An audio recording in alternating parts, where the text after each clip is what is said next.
I can see my cheeks are getting rounder, and I'm not happy with that. I'm not satisfied. But because I'm not quite looking like somebody that is about to die from a heart attack, I'm apparently okay to keep doing fitness content.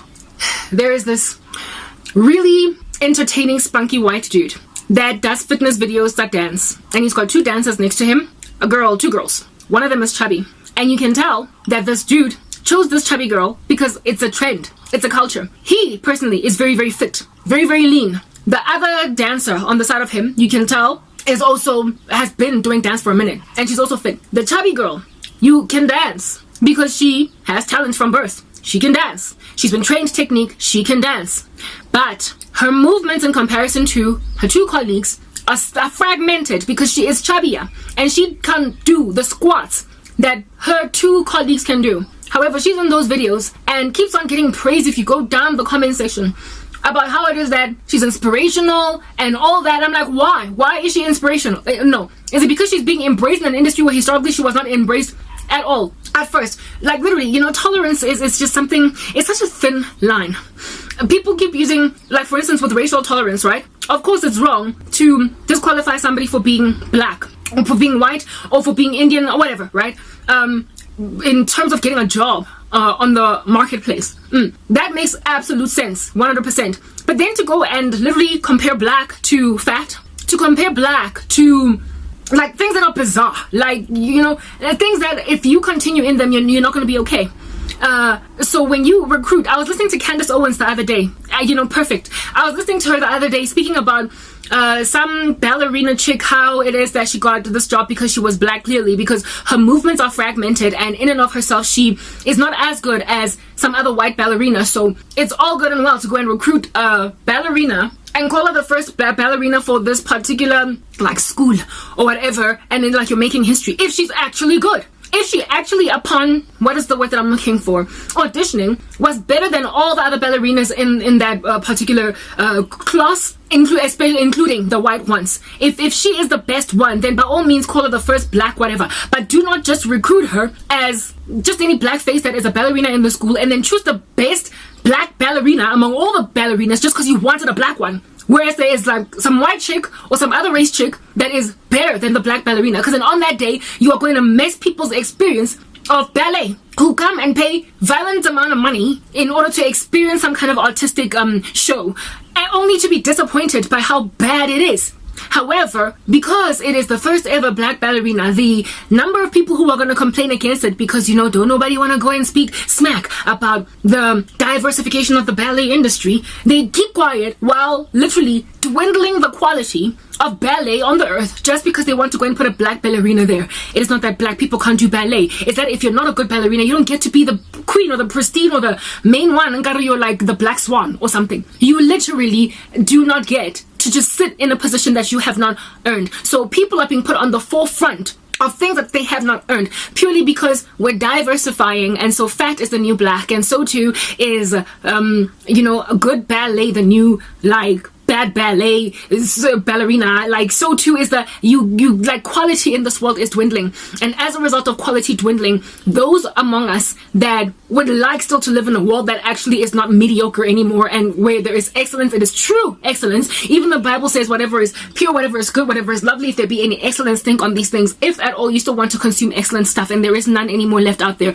in the spirit of accommodating diversification or tolerance, on that day you are eroding away at the glory that God put in society. If a person is excellent, if a person is good, if a person is gifted, if a person is talented, and they don't get acknowledged because they were born a white male, they don't get acknowledged because they were born a white female, or they don't get acknowledged because they were born a man at all versus a female, if they don't get acknowledged because they were born, I don't know, what might be the historically acceptable standard that now today is everybody's bane of existence. You don't get to just write them off, because on that day you are committing the grand travesty and abomination written off in the parable of the talents. You know how the parable of the talents therein, God says, if you grab your talent and you put it in the ground, I'm going to account you a place with the unbelievers. We're going to bind you hand and foot and throw you into the outer fern, into the outer darkness, where there is weeping and gnashing of teeth, because you are a slothful and a lazy servant that dared bury your talent in the ground. So now when people want to use their talents, and they are being sidelined because they were born unfortunately so white, or unfortunately so male, or unfortunately so whatever might be the standards that this world historically embraced as more acceptable. If you're going to write them off, you're literally taking a chunk of people that God created in his own image. A whole chunk of people that God created in his own image and said, go out there, be fruitful, multiply. Fruitfulness of which involves things like work. Take your dance talent and use it for the glorification of my name, that people might see in the glory of your skill as a dancer, my face. Do you understand what I'm saying? Which is why I cannot for the life of me stand the term cultural appropriation. I can't stand it. It is all these people that are pissed off. I'm sorry for using the word pissed off, angry. All these people that are upset that you dared go and learn from my culture and take it upon yourself. It is diversification. It is the very thing that God wanted us to do. To love one another, to immerse with one another.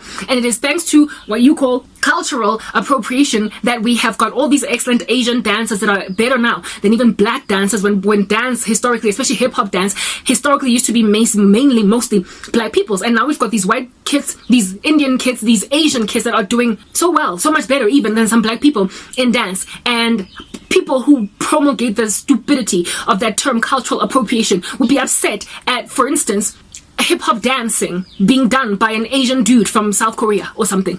That is the very definition of cultural appropriation. Being upset that a white girl has braided her hair, or being upset that a black, black people can also be so hypocritical.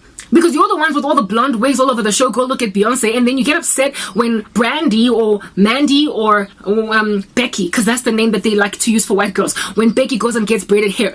And there are all these silly white girls literally rocking up on social media on TikTok saying, guys, I'm not really sure if I should do this, can I braid my hair? Please, I'm asking for permission. Why are you asking for permission? Braid your hair if you want to braid it, if it can hold the braids. The only challenge that you might have with braiding your hair is the fact that it's literally too straight to hold the braids. But that will be the only challenge. Go and get some styling gel, freeze it in place, and you're good to go. Go do your dreadlocks if you want to get them did. Literally, leave them alone. Because we keep on stealing from each other. Black people are hypocrites. You say they stole your buttocks, and your trade is that you stole their skin color, because you keep on lightening your skin. You went and stole their hair color because you've got these blonde weaves all over the show. You straighten your hair all the time despite it being kinky. So the white girl gets then on that day to braid her hair as many times a year as she wants to. And no, it's not cultural appropriation. It is cultural integration. We are learning from each other and we are admiring one another's things that we come with naturally. And so because in the spirit of we hate racism, you ought indeed embrace it. Instead, you are upset, you're throwing your toys out the cart, and you're huffing and puffing. What that in turn then is doing to the talent and the glory of God on the earth. Inside human beings is causing people on the ground here on the planet to abandon new talents that they learned because they dared come from the black community or the Indian community or the white community. People are also calling what is good evil and what is evil good. People cannot learn from each other, and people cannot embrace what has been historically accepted as sound and proper and good and excellent, because now the tables are turning and people are spinning on its head that which is wrong and making it right. In the spirit of tolerance, you don't get to just discombobulate society, for crying out loud. You don't get to call an obese person okay and chunky as she is, standing on the forefront of a Nike campaign. Can you imagine if at all that girl were to drop dead from a heart attack? What in the world is Nike going to say?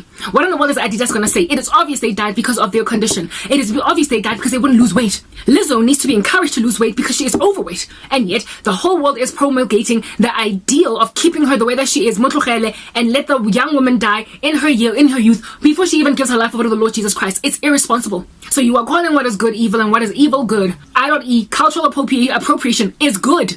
And yet you're calling it evil, and then you are also calling fat thin and thin fat. The Lord will come and grab his church. You are calling fitness instructors that are busy eating malva pudding in front of you content with you to embrace as a fitness instructor, because hey, guess what?